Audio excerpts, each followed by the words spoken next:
In our daily lives, we are sometimes so scattered that our serenity and inner peace is lost. A lot of stress at work and in our private lives does not make this situation any better. But how can we experience more serenity and gain more peace of mind? The next 6 valuable Stoic tips can help us here.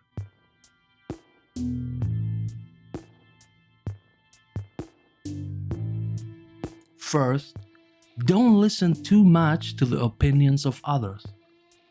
From a Stoic point of view, the most important thing to know about the opinions of others is that they are external things to us that we cannot control. Epictetus often emphasized that there is a big difference between facts and opinions. Facts are objective descriptions of things or events. Opinions are value judgments about those things or events. Facts are independent of the existence of the human mind. Opinions are generated solely by the human mind. If we pay too much attention to the opinions of others or take them to heart, it can disturb our peace of mind. In today's interconnected world, it is even more important not to care too much about the opinions of others. Everyone has different interests, beliefs, backgrounds, experiences, values, and therefore opinions. We have no control over them. Other people's opinions do not change who we are. Opinions are subjective. Therefore, we should not focus on what others think of us, but on doing the right thing. That we act kindly, patiently, honestly, fairly, with understanding, tolerantly, lovingly, prudently, disciplined, or wisely. As long as we do the right thing, the opinions of others don't matter. Marcus Aurelius wrote, "It never ceases to amaze me, we all love ourselves more than other people, but care more about their opinion than our own." Second, withdraw to your retreat once in a while. When we are upset, scared, depressed, or bored, we don't need to run away from those feelings and constantly distract ourselves with something. Likewise, we don't have to go somewhere. Rather, this place of retreat is within ourselves, and we can go there at any time. Here, we can reflect on things or on ourselves and take time for ourselves to think about our principles. In our hectic and fast-paced world, this happens far too rarely, and we try to fill every free minute with meaningless activities so that we can escape from our thoughts. However, serenity and inner peace can only come about when we are comfortable with ourselves and thus with our thoughts. Marcus Aurelius wrote about this. People try to get away from it all, to the country, to the beach, to the mountains. You always wish that you could too, which is idiotic.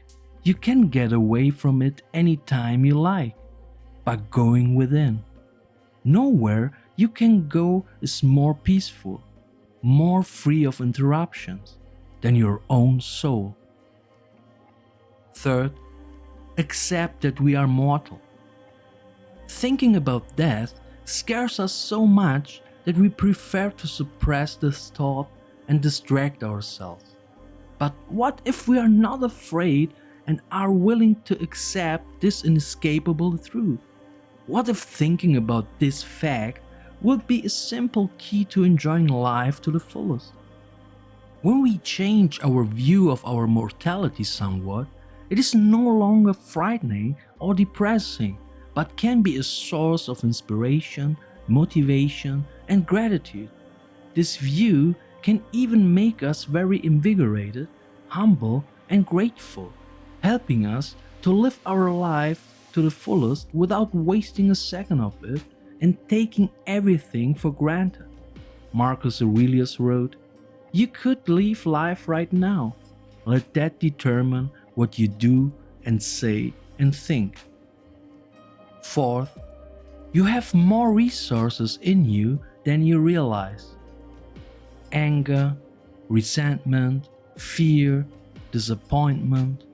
Sometimes we are so overwhelmed by our challenges and adversities and the feelings that come with them that we feel helpless and powerless.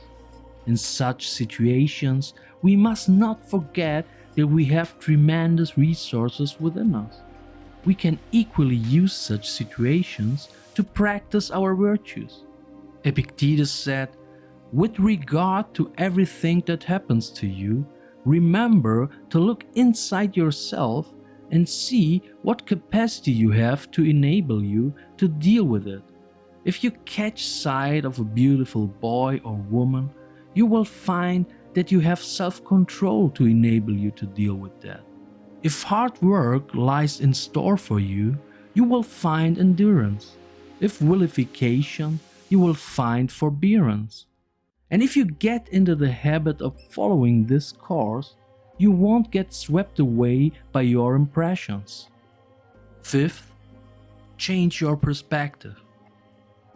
The Stoics used the view from above to shift their viewpoint from a first-person perspective to a third-person perspective. We see ourselves as from above, and in doing so, we see ourselves not just as individuals separate from the things around us, but as part of the whole. The reason we do this is because it helps us see ourselves and our concerns more objectively when we look at ourselves in the third person from the outside. When we distance ourselves from the worries, fears, and problems, we can see them more clearly and less emotionally and have a better chance of understanding their causes and taking appropriate solutions. The closer we are to our problems, the harder it can be to see them clearly and objectively. When we zoom out and look at the big picture of our lives, it becomes easier to see things in context. One of the main benefits of Stoic philosophy is the recognition that it is not people, things, and events that make us upset or feel bad, but how we view them. The Stoics believed that we can reduce the effects of anxiety, anger, and frustration, and conversely increase serenity and inner peace by changing our perspective on our environment and viewing it as a whole. At the same time, we increase our capacity for compassion, understanding, and objectivity because we have begun to develop the ability to view other lives as part of the system in which we live. This exercise should also help us to reflect on how important we sometimes take ourselves to be and how idiotic many of our actions are. When we look at the view from above, we learn what is important and what is trivial. We may find that what is currently on our minds fades when we consider the bigger picture. Marcus Aurelius wrote, "Plato has it right. If you want to talk about people, you need to look down on the earth from above. Herds, armies, farms, weddings, divorces, births, deaths, noisy courtrooms, desert places, all the foreign peoples, holidays, days of mourning, market days, all mixed together, a harmony of opposites." Sixth, reflect daily. If we want to become a better person, experiencing more serenity and inner peace, we must first become aware of our lives. That's what self-reflection is for. Seneca reviewed his day every evening. He wrote, "I make use of this privilege and daily plead my cause before myself. When the lamp is taken out of my sight and my wife, who knows my habit, has ceased to talk, I pass the whole day in review before myself, and repeat all that I have said and done. I conceal nothing from myself and omit nothing. For why should I be afraid of any of my shortcomings, when it is in my power to say, I pardon you this time.